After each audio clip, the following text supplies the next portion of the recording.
All right, guys, today we're going to talk a little bit about aquarium heater safety, right, dude? Yeah. These are old heaters that we took out of our aquariums because, well, we were a little bit concerned about them. And this fire that you see behind us, this house that burned almost to the ground, is literally about 7 houses away from our house, right? Yeah, it's pretty close. Now, this fire did not come from an aquarium heater, as far as we know. We actually aren't exactly sure. They're still investigating things. This happened about a week ago, but here's when it did happen, and here's what's scary about this fire. It is Saturday afternoon right now. This fire happened a week ago on Saturday in the middle of the afternoon. I mean, imagine they had neighbors this close. Look at the siding on that house right next door. Melted. I mean, if you look at that truck real closely. Oh, it's, yeah. It was so hot, the wheel just popped. Yeah. And it just went down, and the side of the truck is just melted. And look at the house on that side. The shutters are just melted. Now, there's a main intersection, 2 houses down here with a convenience store, people everywhere, and this is how bad this fire got and how fast this fire got bad. In the middle of a sunny Saturday afternoon, the people got out and the animals got out.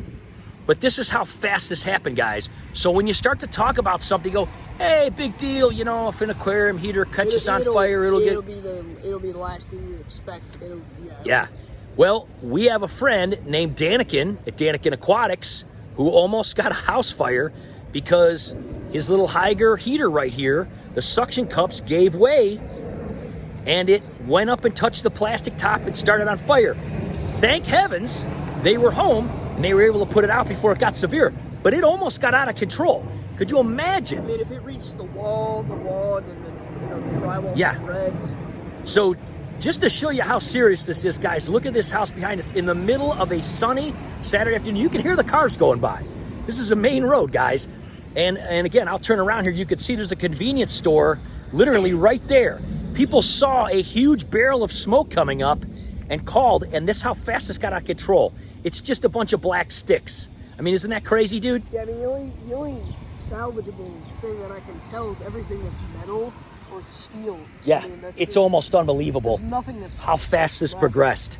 Yeah, the car, the trucks, everything. I almost can't believe this house. Look how hot this fire was. It melted the siding in the middle of an afternoon, guys.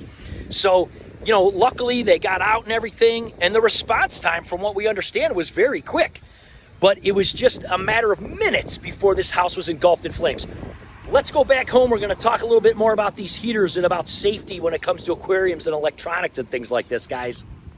Okay, guys, here we are back at our beta tank.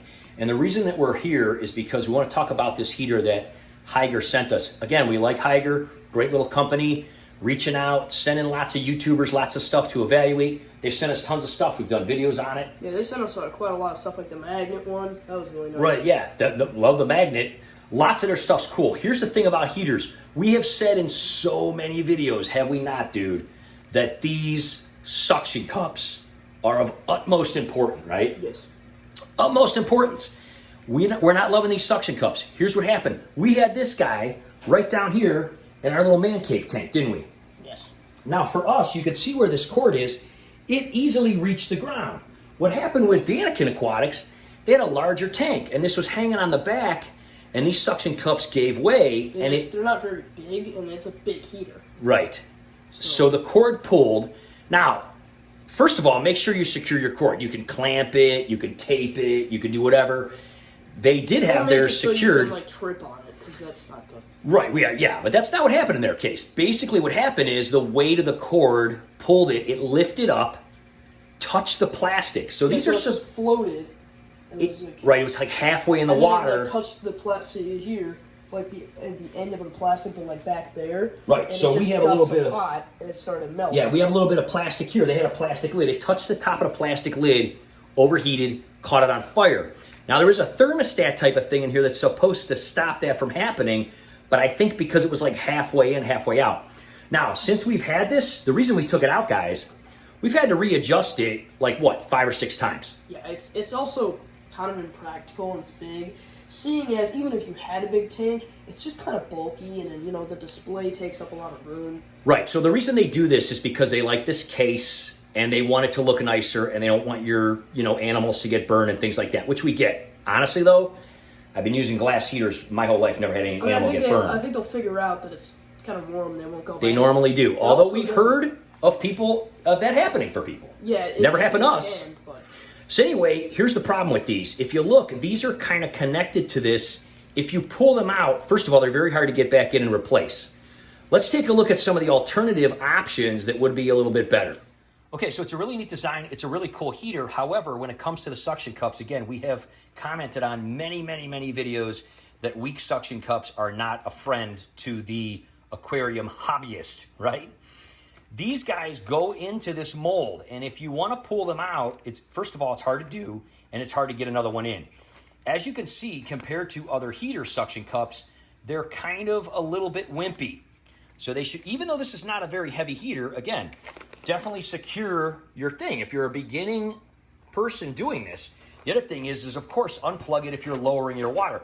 Now, Daniel Keeping Fish, another good friend of ours who is a fish tuber, left one of his plugged in, which has happened to all of us. I did it years ago. I was changing the water in a tank, took the water down. It doesn't have the coolant of the water. And it blew up, and it just pops. And it's scary when it happens. And I did that a long time before you were ever born, and it's never happened since because I learned my lesson. Thankfully, none of my fish were injured, no people were injured or anything like that. His, however, started a fire in his house too, and he did a whole video on that reminding people, hey, don't forget that. And so luckily his house didn't have much damage and no one was harmed there either. Not like our neighbors. Again, that fire did not come from an aquarium heater, but we wanted to show people that it could happen. Right, we wanted to show people how fast that could happen. Again, we'll put the link to Daniel Keeping Fish and to Danikin's videos just so you guys can see how fast this stuff happened.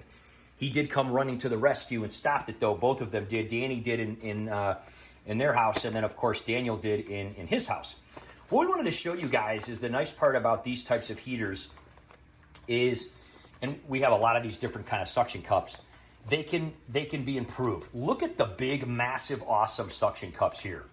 These can be snapped onto a heater and off of a heater very easily on the top. This is an old school one that just literally wraps around it. It just goes on there, and look at the size of that sucker.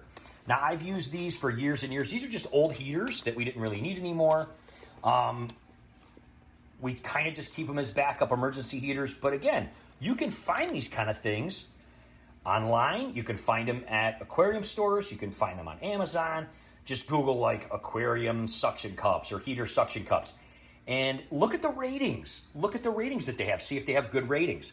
I really like this kind here because it snaps on together. And there's two of them. That thing is really secure. It comes with two. Of course, you're not going to put it down here where it's going to get burned. You're going to put it high up here like I have this one.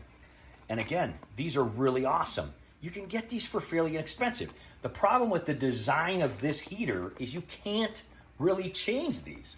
So our advice to Higer would be make some better suction cups. Again, we have had to readjust this one 5 or 6 times.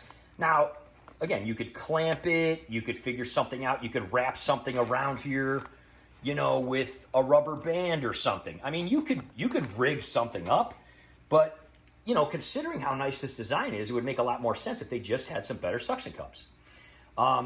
And many other YouTubers have now started to comment that is a little bit of a thing. So, Higer, we like you, we like your stuff, but our criticism would be make some better suction cups. And maybe have something up here that could just be a part of the cord that would have a little clamp on it to clamp to the top as some added security. Because again, fires are no, you know, I mean, it's a big, big deal. So check out some of these other suction cups. Check out some of these other ideas. Let's go take a look at some of the best heaters we've ever gotten.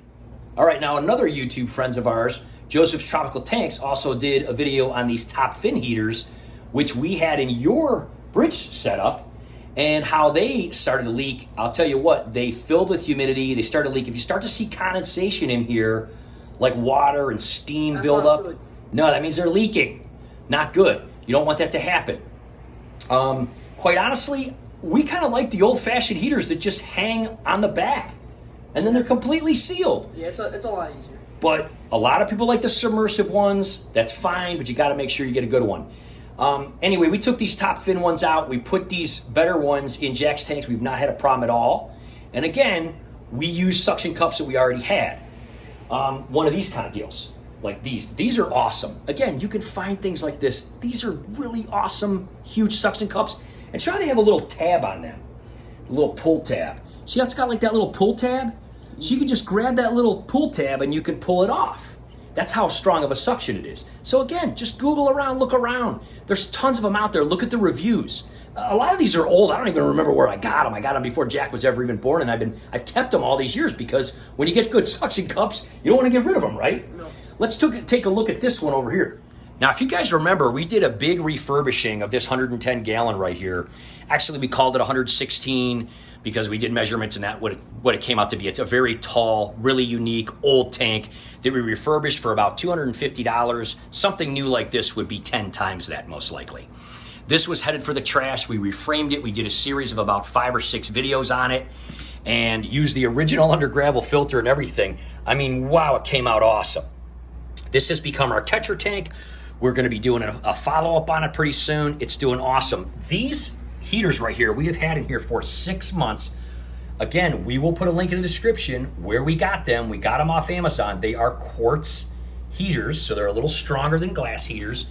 Now, if we go over here to the other side, we made a little comment about how the tops are pink, which we thought was funny at the time. These are awesome, just basically generic heaters. Again, we will put a link in the description. Look at those awesome suction cups. 6 months, we have never had to adjust those suction cups once. Those are the ones they came with. These were incredibly cheap. They had like a buy one, get one free. You can get a packet of 2, you can get a packet of 3. Again, humongous, awesome heaters. We will put a link to the video we did on them, and we will put a link to them. Oh, there's one of the Galaxy Raspberry. So we forgot to mention, look at this big, this is one of the big males. If I could follow him, he's so fast. We forgot to mention what we decided to do because we're gonna try to breed Wade, is we just took the Galaxies out and put them in here with the Tetras, and they're actually doing incredibly well. So they're really liking this heated environment. And those beta tanks, we just don't have any heaters at all. Look at this guy. I wish I could get better footage, but man, he's a darter. He is getting along with, now a lot of the other Galaxies have a tendency to kind of hide and stuff, but some of the big males will come out and hang out. And again, I think that so far, I mean, as long as we keep them fed and everything, they're doing really well. But this guy, he ain't afraid at all. He comes right out, hangs out with the Tetras and stuff. Look at the colors on that guy. Look at the fins on that guy. It kind of looks like a goby. Yeah, he's really something the way his fins are, yeah. But anyway, those heaters have been the best deal we have ever found in all of our years of aquascaping. Again, check out the links in the description if you want to try them. They are amazing in our opinion. We will be doing a follow-up on this tank, the Green Lantern tank, all that, you know, the big 220 we're going to be redoing. And of course, today we're in the middle of working on the pond. But we just wanted to mention this about the heaters because our neighbor's house burnt down and all this stuff was happening with these other YouTubers. And we were like, hey, look, this is a big deal. You also want to make sure that you don't want to have like heaters touching cords. You don't want to have rubber or paper touching anything hot or flammable. Even the dryer vents on the dryer, you can't have too much heat build up. Just nothing too flammable. Just use your head. Right. But at the end of the day, a lot of people that have huge fish rooms have just gotten rid of these. They're just like, you know what, I'm tired of dealing with it. They just heat the whole room and keep it, you know. It's kind of like Ohio Fish Rescue. Exactly, that's what they do. They just heat their whole fish room. It's easier, it's safer. But again, if you have aquariums kind of spread throughout the house like we do, and you live in a place like Cleveland, we can't keep our, house at 79 degrees all the time. So we do heat our tanks, and we do put 2 of them in. One is a backup, one is a regular. That's how all of our tanks are. We have now been using these heaters exclusively for all of our new projects. So check it out in the description. We'll put everything in there. We just wanted to mention this. We are so happy that Daniel and his family was okay, and that Joseph and his family was okay, and that, Danny and Kenny over at Daniken Aquatics are okay. This is a serious thing, guys, right? Yes, here's a tip though. If you smell fish, I'm not talking about fish tanks. If you smell like rotten fish, that actually means there's an electrical fire. There could be an electrical fire in your house. Like that rubbery fish smell. It's kind of weird, yeah. Yes. Well, hey guys, be careful out there. Hopefully this helps in, for some new people trying to start tanks and everything. We'll see you next time. Bye.